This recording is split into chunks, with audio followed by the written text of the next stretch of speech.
Hello, and welcome into the Dallas Pegasus, the pulse of Dallas sports. I'm your host, Maury Bonner. I want to thank each and every one of you for liking, sharing, and subscribing to the Dallas Pegasus on all platforms and social media. Welcome to episode 22. I want to go ahead and put my vote out there, my nomination, I should say, for NICO Harrison for president. This gentleman has reshaped this roster since he's gotten here in Dallas, damn near in no time.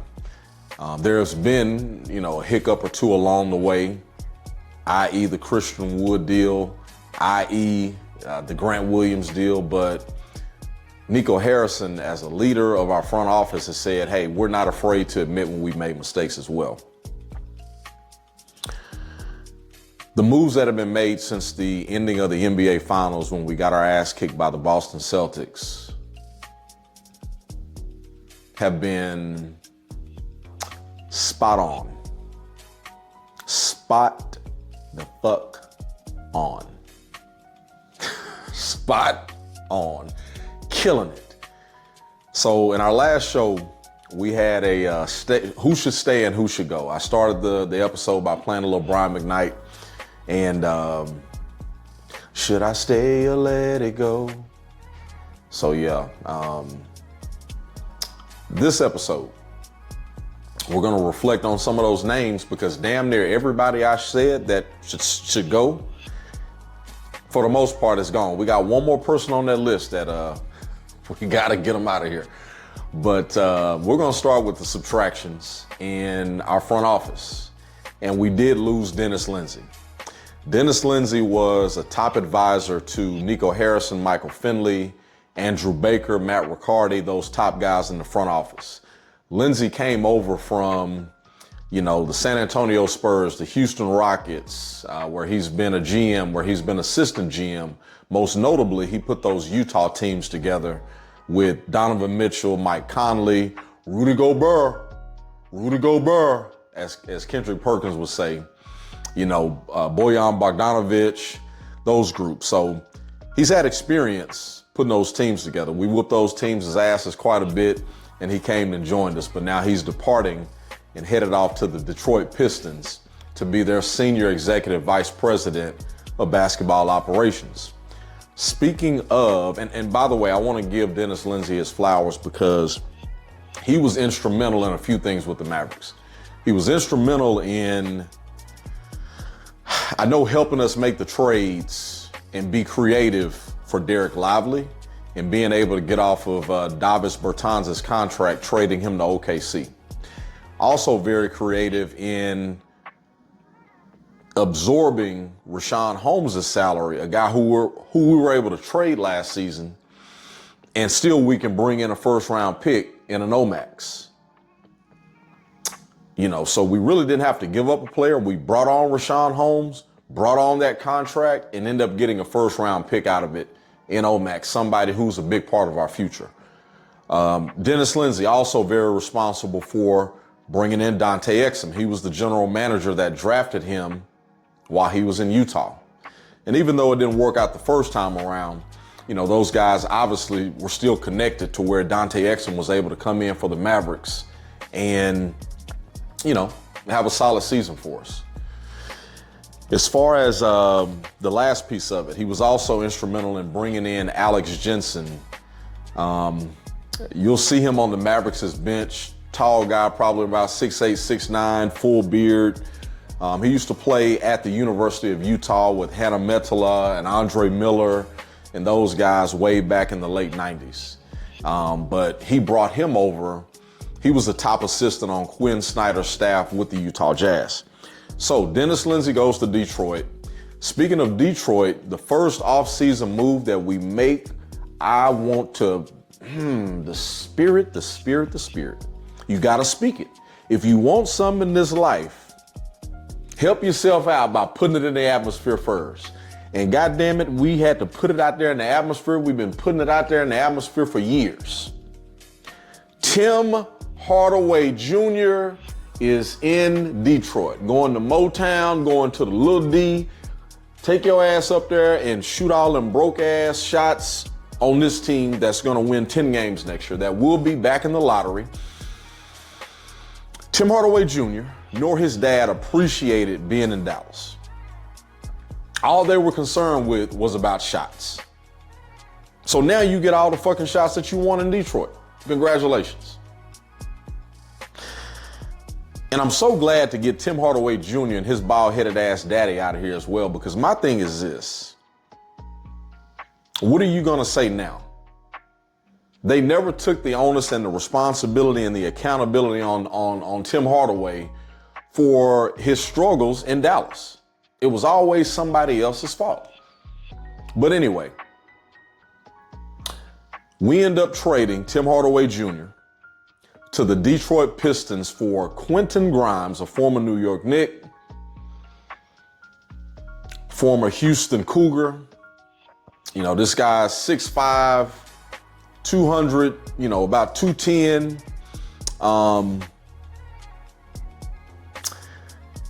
I'll get to all the good with Quinn Grimes in a minute. But the part about the trade that I did not like was the fact that we gave up picks.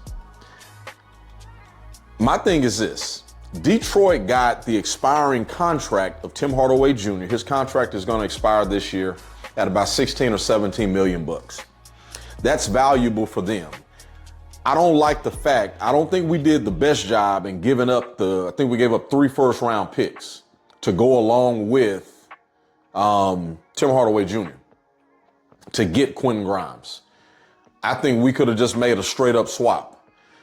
The thing that I want to caution the Mavericks about going forward, obviously we need picks, not only for ammo and trades, but something that's important too as well is those picks could be players.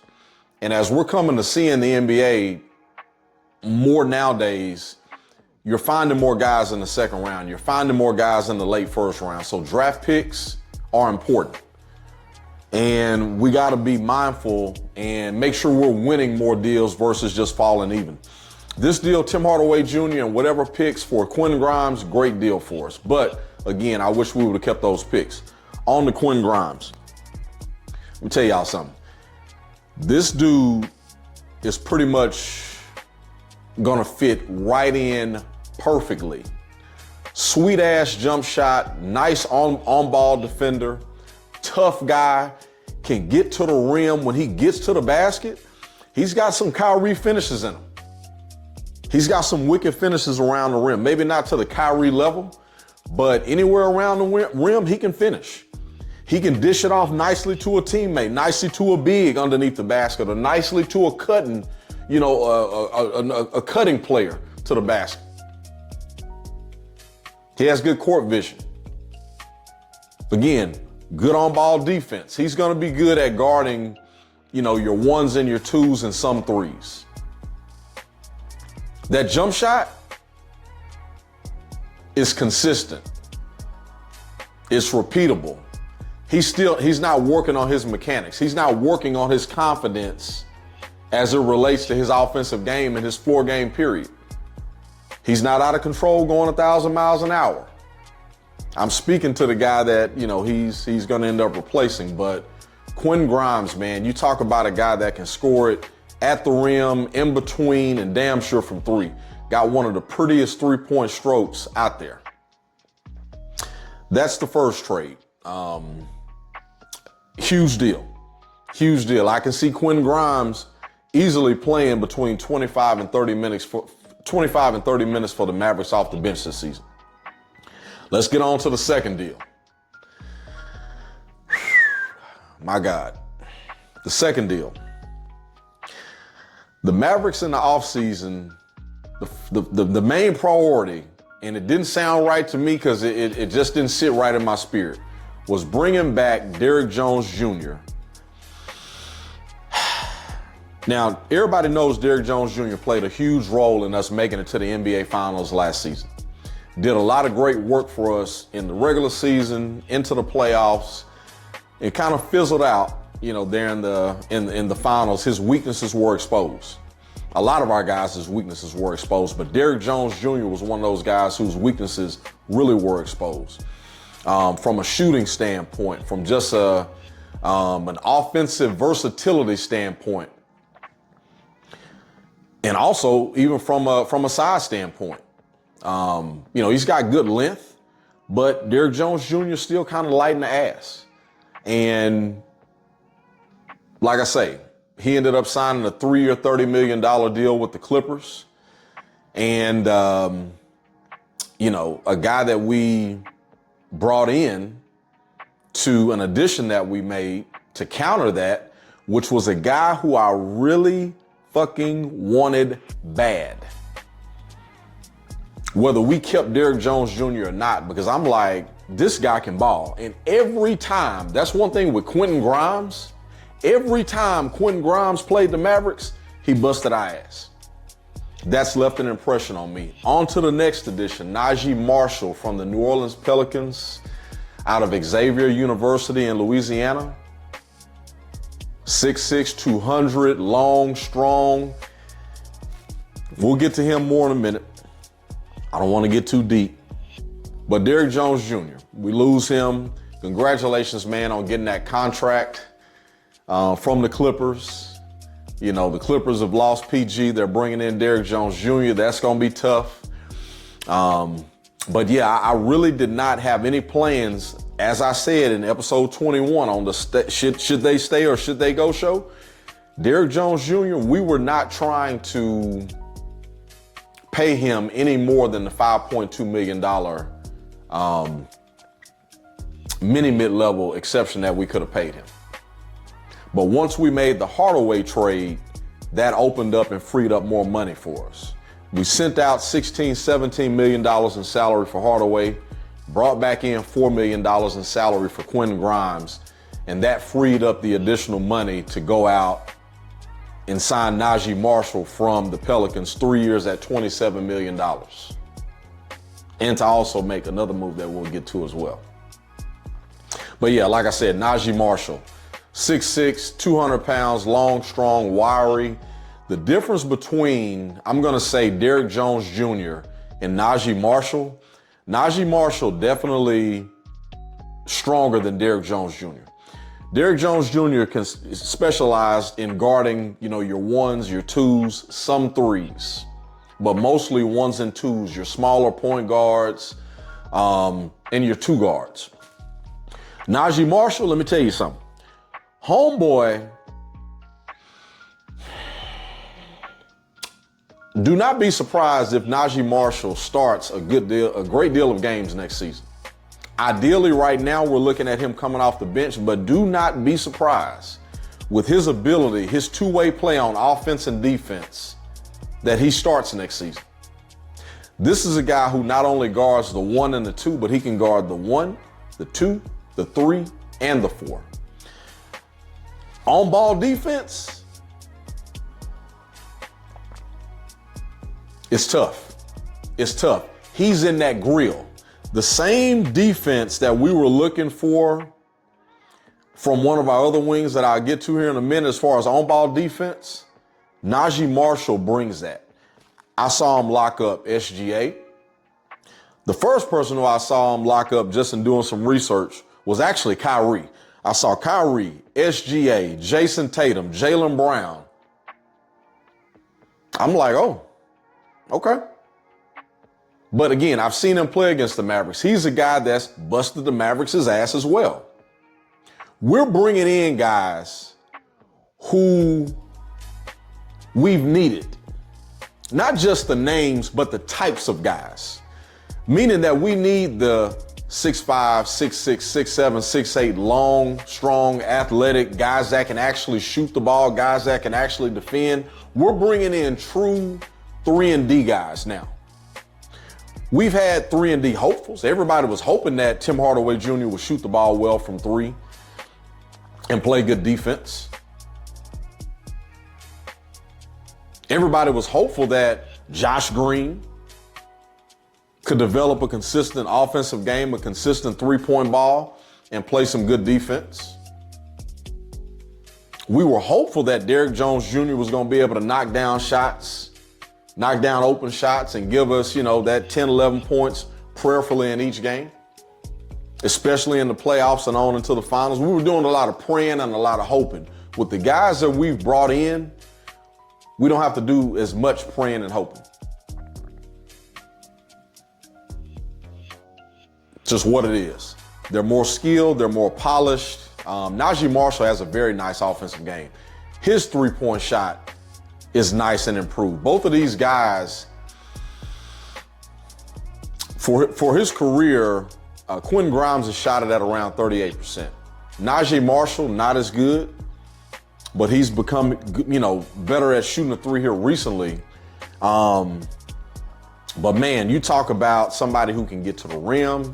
You talk about somebody who has a nice spin move, good footwork around the basket for different finishes. I've seen him go up and finish dunking the ball left-handed. So he's comfortable with both hands. He's gonna play the passing lanes. He will throw your shit at the rim if you get a little too comfortable. He's just a junkyard dog.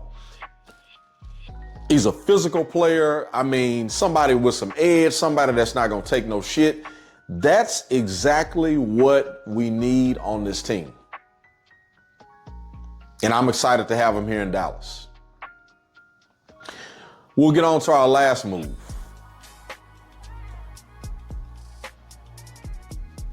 We had to get some more light skin up here in Dallas, man.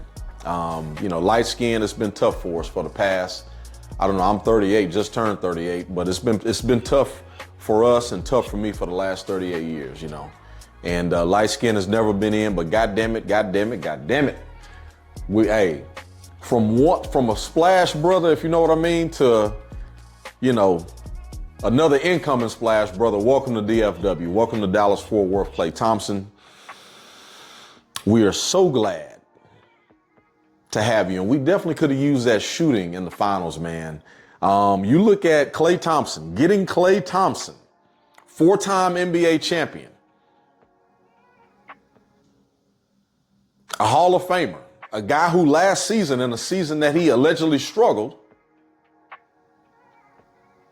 coming off the ACLs and the Achilles injuries, still averaged 17.9 points a game. Do you know what the fuck we could have done with that 17.9 points a game last season? And in the playoffs? Shit, a whole lot. The thing about our guys last year, and no disrespect to them, we still love them, we wish them the best. It's one thing when you're hoping for some shit from somebody. It's another thing when you can count on it from somebody. That's what we've done in this offseason. We brought in more proven commodities to take this team to the next level. And honestly, the teams out west at the top, the only team that I feel that has made improvements on our, similar improvements as far as the level of improvements is Oklahoma City. We made these moves are nice as fuck. I'm excited. I'm excited. I'm very proud of what we've done. Very happy for NICO to bring in Klay Thompson, first of all, on a 3-year, $50 million deal. That's a little over $16 million per season. That's essentially the same money that Hardaway was getting. So essentially, you swap out Klay Thompson for Tim Hardaway. Sign me the fuck up. Sign me up.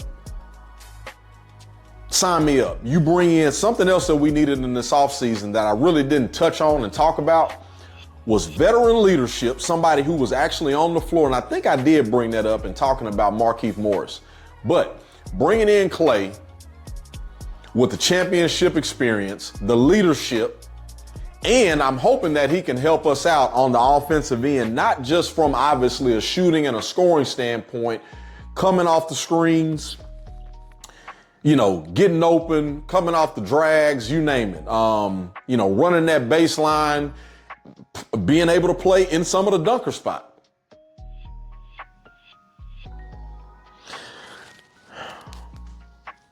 The biggest thing I hope Klay can help us out with is our offensive imagination. Instead of having so much, you know, just Luka, Kyrie in the pick and roll, Luka, Kyrie in the pick and roll, Luka, Kyrie in the pick and roll, Luka, Kyrie in the pick and roll. Hopefully he can bring some of that Golden State shit over here as far as the movement without the ball, the quadruple screens. Just a lot of the stuff that they did, man. I'm hoping that he can bring some of that over here to Dallas. Klay is still an excellent shooter. Something that's been talked about quite a bit is Klay's mental probably wasn't there. Everybody else was getting paid. You had Jordan Poole that got paid. Of course, Steph, got paid or had been paid. You look at Draymond Green, out of all people, got paid. So Klay had been feeling like the odd man out. Now he comes to Dallas, we're welcoming him with open arms. LeBron tried to hit him up on the first day of free agency as soon as it opened. Hey, click, I'm going to Dallas. That's a huge win in itself. Had we not made the finals this past season, we probably don't get Klay. He probably doesn't look at us the same. So even though we went and lost that finals, a lot of people look at it as, 100% disappointment. There are positive things that come out of your team advancing to the NBA Finals. And it has put the Mavericks in the minds mentally of players from a different light.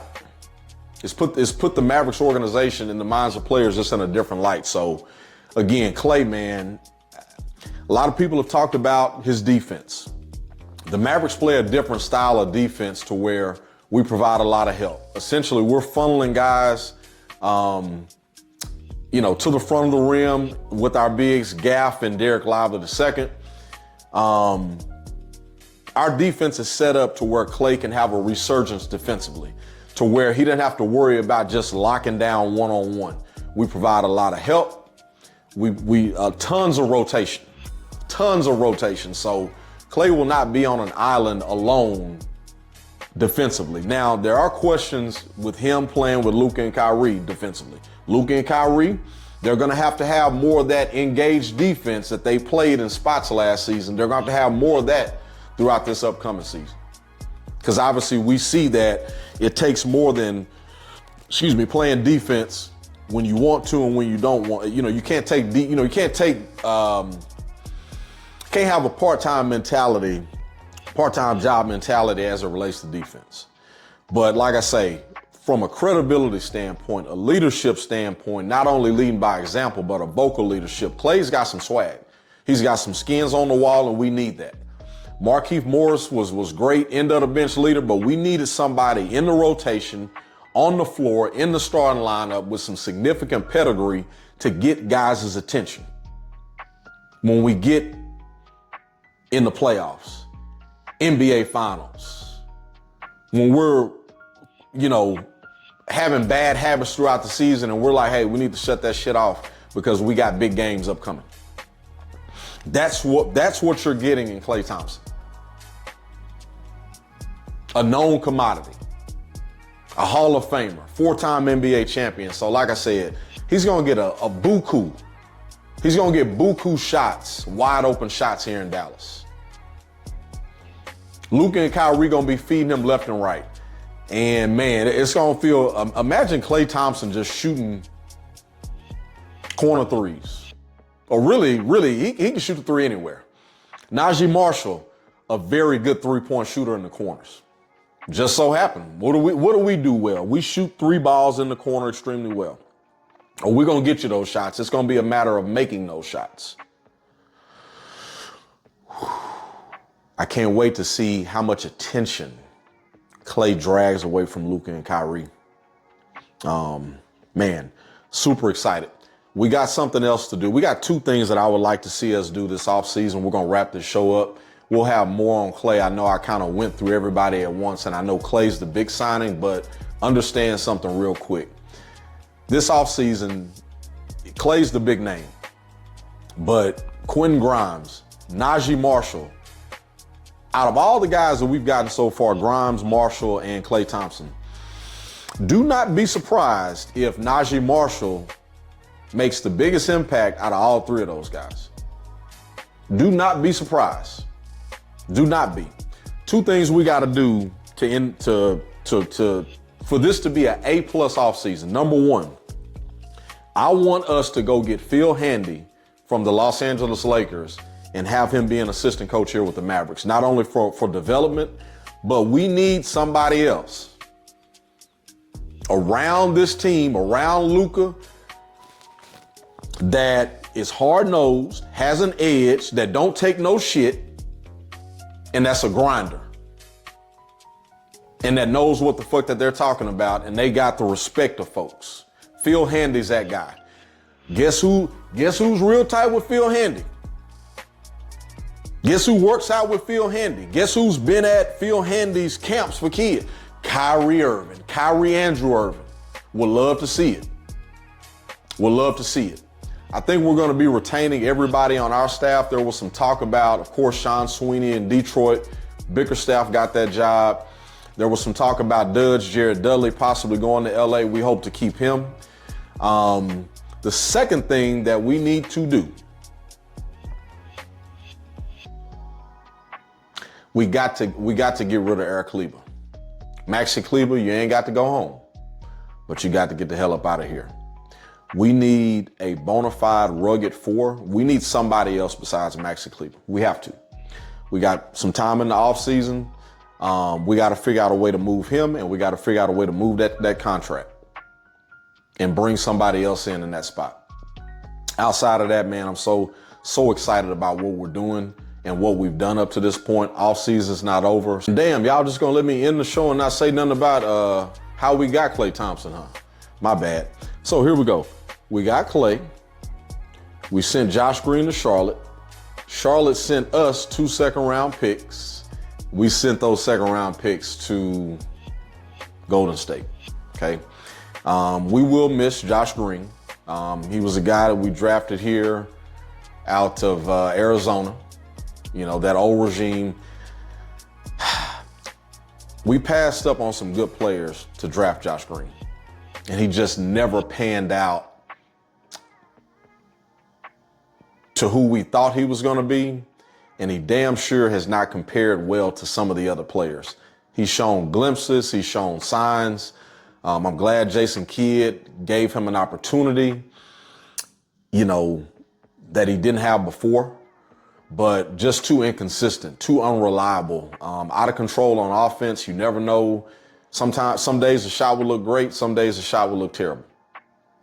You know, takes terrible angles defensively on ball. But again, still a young player, still 23, doesn't turn 24 until November. I'm hoping the best for Josh Green. I wish Josh Green well in Charlotte. You know, he's going to play with Grant Williams. Wish him well, man. No ill will.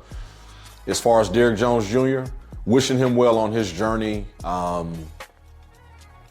with the Clippers.